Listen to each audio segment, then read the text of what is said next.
Сәлематсыздар ма гүлсүйер қауым? Біріншіден сіздерді мына жаңа жылдарыңызбен құттықтаймын. Жаңа жылда жаңа табысқа жетіңіздер. Жаңа жылымыз сый жылы құтты жыл болсын бәріңізге. Шаңырақтарыңызда тек қуаныш, жақсылық бола берсін. Мынау енді глаксиния гүлім менің гүлдеп тұр. Жайлап гүлдеп жатыр, тағы да бутондары бар, сосын тағы глаксинияларым бар, бутондары шығып жатқан, енді олар гүлдеген жоқ, бәрін түсіремін деп едім. Бәрі бір уақытта гүлдемей тұр, әртүрлі уақытта гүлдеп тұр. Қазір енді жұмыста жүргесін бір түсіріледі, бір түсірілмейді, қалып қойып жатыр гүлдерім. Су құюға да уақытым жетпей қалып жатыр, үлгергенімше бұларға да құйып удобрениесін беріп өсіріп жатырмын. Енді кешегіде бочка деген удобрение қандай, не бол деп сұрап жатыр. Енді сол бочка деген удобрение міне мынандай. Бочка универсальный гумат калий. Бочка деген удобрение бұл жақсы. Енді основной удобрениедан біздер қараймыз ғой, енді инструкциясын қараймыз, оқимыз. Азот, фосфор, калий болу керек. Соның ішінде жаңағы гүлдейтін гүлдерге калий көп болу керек те.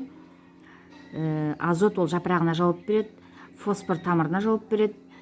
Сол себептен менің түсінігім бойынша бұл да бір осы гүл өсіргелі менің өзімнің түсінгенім, енді басқа кісі қалай түсінетінін білмеймін. Мен биолог емеспін, химик емеспін, сол химияны да дұрыс қарамадық кезінде, бірақ оның бәрі мынау керек екен. НПК, азот, фосфор, калий, мына жаңағы жасыл универсальный бочка, жасыл баклажкадегі бұның азоты 0,3%, фосфоры 0,2%, а калий гүлдеуі 0,5%. Сонда біз мына гүлдейтін үйдің гүлдерінде, именно гүл шашатын калий көп алуымыз керек. Егер бұдан азот көп болатын болса, N деген азот көп болатын болса, онда бұл гүлдемейді, бутон бермейді, жасыл жапырақтары шыға береді. Фосфор тамырына жауап береді, енді ол да тамырында кете береді. Значит, калий аз болса, бұл гүлдемей қалады.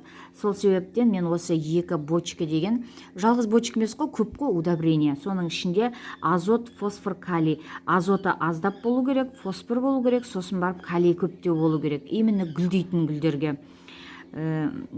Мына ағында, ақ бочкаде гумат калий деп тұр, мынау ақ бочкаде. Бұда азоты 0,9%, фосфор 0,6%, чуть азғантай, и калий 1,5%. Калий 1,5%. Қазір енді мен осы мына зеленыйым бітті. Мынау. Қазір мына ақты құйып жатырмын. Ақты 2 литр баклажкаге мынадан 20 миллилитр ма, міне өзінің меркісі бар мына жерде. Осыменен құйып жатырмын. 2 литр баклажкаге 20 миллилитрін құйып, езіп, соны құйып жатырмын. Оны енді құйғанда да бәріңіз де білесіздер, білмейтін новичоктар болса, бірінші жаңағы су құйып аламда, сосын барып, уже ертесі күні удобрениесін құямын. Себебі тамыры күйіп кетеді. Құрғақтай кеуіп тұрған топыраққа гүлге удобрениесі бар. Удобрениені езіп су құйсаңыз, гүлдің тамыры күйіп қалады. Сол себептен топырағы дымқыл болу керек. Енді басқа не айтамыз, осы бочканы көрсет деген соң мен сіздерге көрсетіп жатырмын. Глаксиния, тағы да енді басқа гүлдерім бар, герань гүлдерім.